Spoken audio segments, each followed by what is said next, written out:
I don't wanna be. Word up, people. Where you been? If I had a title for today's message, it would be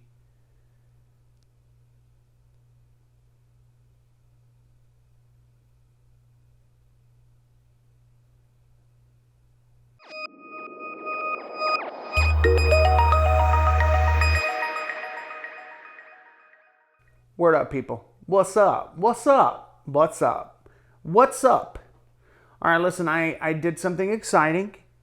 Last weekend, I did a photo shoot. I'm going to talk about that in a minute with my friend Cameron, and I'm going to explain all of that and stuff and show you some stills from those photos, some photos from those shoots. But I had this brilliant plan just come to me, a bolt of lightning. An idea came to me on how to shoot a teaser for book 2. So what I'm going to do right now is I'm going to show you what is essentially the finished web version teasers for the first book and the second book. I will be making some changes over the next months because I'm not going to share these anywhere outside of my Wandering Focus video until sometime next year when I actually use them to begin promoting the release of the audiobook along with the ebook and print book for both the Scarecrow Hunters and A Greedy Shadow.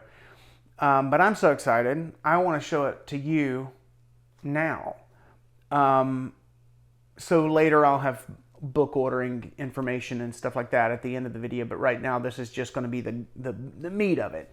So without further ado, here is the teaser for the Scarecrow Hunters, followed by the teaser for A Greedy Shadow featuring my good friend Cameron.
I'm here in the Blue Room today because this is where we shot the first teaser video, or the teaser for the first book, The Scarecrow Hunters, with my homeboy Cameron. Cameron and I have now collaborated on 5 photo shoots this year, which is a ton. And as it turns out, 2 book teaser shoots, because last weekend, was that last weekend? Cameron and I did a Halloween photo shoot. Cameron and I are, I would say we're friends. We're good friends. And part of the reason for that is because we have a shared love for the macabre, anything horror. And also Cameron is working on getting his a nice modeling portfolio together so that he can appeal to agencies to model professionally. So anyway, one of the things that Cameron had in mind all year since our first shoot that he wanted to do was he wanted to recreate the scene from American Psycho where Christian Bale is wearing, I don't know if it's tighty-whities or whitey-tighties, so you can let me know what you think it is, because every time I say it wrong and someone corrects me. I'm going to go with tighty-whities because that's not what I want to say. I want to say whitey-tighties. But he wanted to recreate the scene where Patrick Bateman in American Psycho is covered in blood, but only wearing tighty-whities and crew socks. Crew socks? Is that what it is? Club socks? What did I call them a minute ago? White socks. And in the scene from Carrie at the prom. So we bought a bunch of corn syrup, a bunch of Karo syrup, and red food coloring.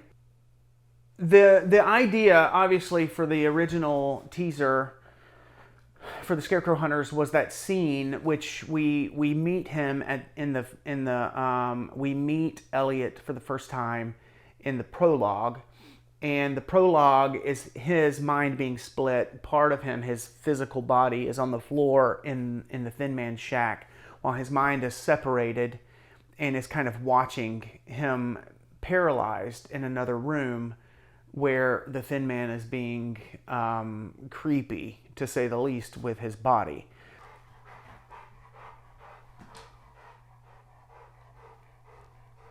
Can you take that outside, please? I don't know if you can hear this dog breathing, but his voice, his breath is actually in the teaser. So that was a cool thing, a cool concept that I had for the first teaser. And I had an idea for the second book, but that would mean I would need 2 people, and either I would have to do some kind of a handheld contraption, which I've never had great success with, or I would have to use my drone, which I could possibly use to great effect but you know, with a drone, there's noise, and it would have to go pretty close to the woodsman, whoever that character was played by. So complications for that, and I just didn't have time to do it, But because I was pouring blood on Cameron for the photo shoot, and I was going to have to record video anyway, so I was going to have my video camera set up, I just had this like epiphanic moment, I'm going to say, even though I don't know if that's even a real word. Why don't I use a darker substance than blood and let that represent the shadow in A Greedy Shadow? And there is the scene in the first chapter where the moon is filled with this viscous, thick, blood-like fluid that is more purple or mulberry than red, and it bursts and pours all over him. But I thought that could be a cool representation of the shadow. And if I shot it right, I could, it wouldn't look like it was supposed to be blood. I'm assuming most people will assume it's blood, even though it's not. It is October the 8th, 2022 now, and I'm not going to actually use these teasers until sometime in 2023. And I don't know when, or I'll space them out. I do have an idea for a way to shoot a teaser for book 3, but I would need 2 actors to pull that off. And of course, my brain is working, One other thing that I will say, since I'm here, is the capacity to scratch a creative itch.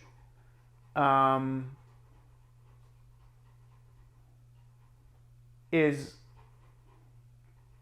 extremely valuable to me. So I will tell you, as a critique of my own video teasers that you've just seen, it's a bit heavy-handed with the horror gimmicks, jump scares even. But both of these teasers are the full teaser with the how to buy books and everything, and saying that the ebook and audiobook and print books are available, and go to my website for a free download, blah, blah, blah, blah, which is going to be in the actual teasers that I use to market the books next year. They're not in what you saw. They're like 48 seconds long, max. Like, they're not long. And I wanted them to be under a minute. I wanted to be very simple, and I wanted it to feel creepy, and I wanted it to feel like the tone of the book. Basically, it's a tease. It's to get people interested in reading the books. And in both cases, it's literally one scene that is being represented, and it's a representation. It's not like a faithful adaptation. So I did use like some jump scare music and music cues. I did end up using some great sound effects that I downloaded. And as I've mentioned in a past video, my friend Nick and I, we recorded random sounds, us rattling big zip ties, or me slapping a guitar, rather than playing it. I can't play guitar. Or a bag of plastic bones that were just rattling, or wood that were clattering together, to give that rattling sound that is described on the dark wood. And then I just layered those, and I altered the pitch, and that was a lot of fun. And I think that soundscape, which besides you can go back and watch the Scarecrow Hunters teaser, other than when it jumps, and there's a musical cue when it jumps to an alternate camera, with the one with the hand kind of creeping up Cameron, those musical accent bits are from the download that I got from the trailer company, or whatever. I don't know what it's called. But everything else in that is literally me and Nick, and we're layering things on top of it until you get to where it gives you the title, and then that is a musical cue that I downloaded. But I was very happy. I'll tell you what I'll do.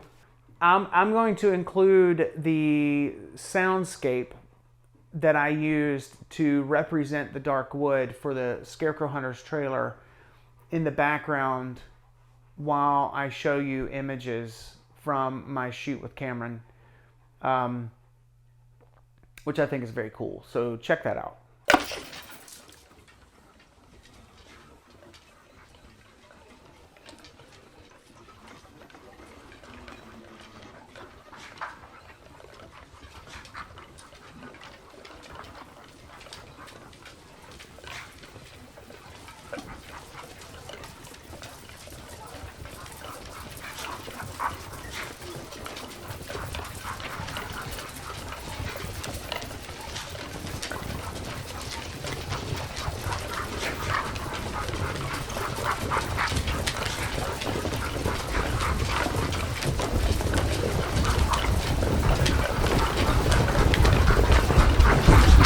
So the cool thing about that is the shoot is cool for, scratching that itch, creating something visual with someone who is willing to explore and experiment and try things.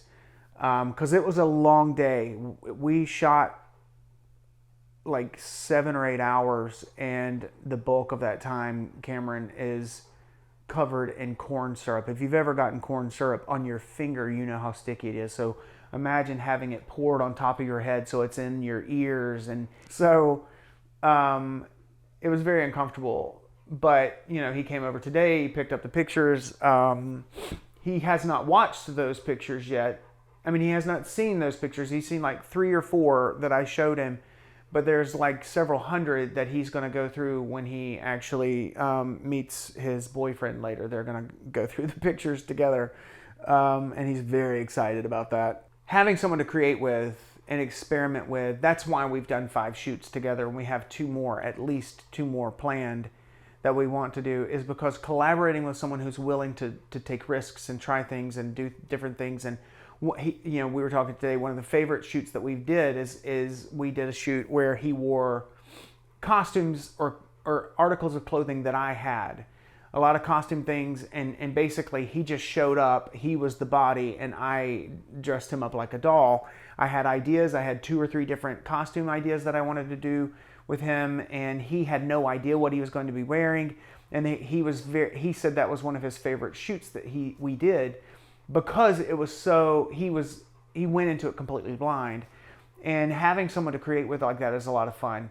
And then also, having someone to create with where we have to plan and think through, like, so how is the set going to be? Where are we going to pour this blood, fake blood? How will we do cleanup? All of those things.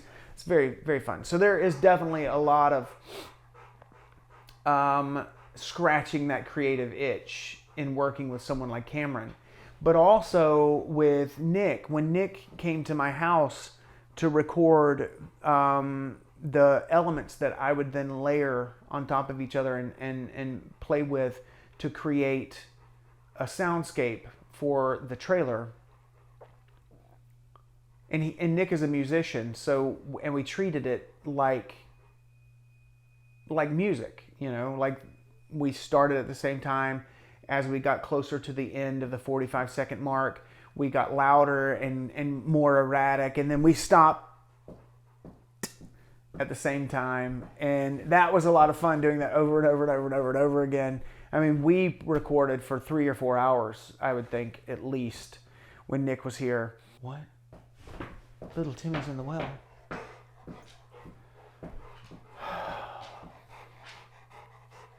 If you could feel his scorching breath. It smells like burning hair in here because he just breathed on me. That's how hot his breath is. And I'm not exaggerating. So creating that soundscape and recording that and hearing it sound, in my mind, so good. I'll be honest, the part that I am the least happy about is I used the sound of Eugene's breathing. And it's a little too heavy, so I may actually, before the videos are final, meaning next year, I may try to adjust that a bit. I wanted to include elements of breathing because the dark wood is a living, sentient being. Go away. And it doesn't necessarily breathe in the book, but I felt like that was a great kind of element to add. Enjoy your creativity. Find ways to do it. And listen, if you can't, I am blessed in the fact that I make videos for a living. I do graphic design for a living. So I can record my own audiobooks. I can, I have a skill set that allows me to do a lot of extra marketing and things like that.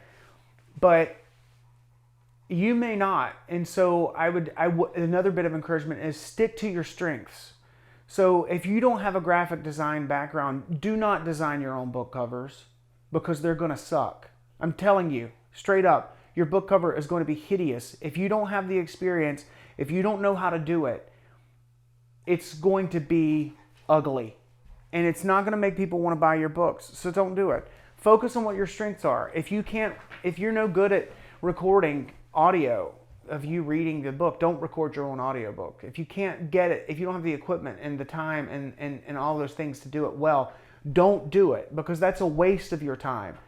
If the only creative thing you do well is write, then focus all your attention on writing. And find ways to make a little extra cash on the side to pay someone to design your book. Go to your local college and find some student or high school even, and find a student in the graphic department, in the AV club, or in the graphic design, whatever that's called, the art part of the school, and, you know, pay somebody $200 or $300 to design a cover. Or if you want to, use readsy.com or a comparable site to find a professional and find out how much it will cost, and then save the money and pay for it. Because I'm telling you, if you try to do something that you don't have the skill set to do, you may learn how to do it over time, but chances are your first couple of outings is going to suck. And if you're pouring yourself into this creative effort, and the face of that effort is the cover of your book, and you design it yourself and it sucks, that's kind of dumb. No offense. So don't do that. Stick to your strengths. Trust other people to help you with the other parts. And yes, that means you'll have to pay for it. So pay for it. Save for it. I literally get a job, and I can freelance on the side, so that is a benefit I have. I get a job that makes X amount of money, and I use that money to plan for editing or marketing or whatever it is that I need to pay for. So you do the same. So take it easy, have fun, enjoy your life, live well, laugh often, get a dog.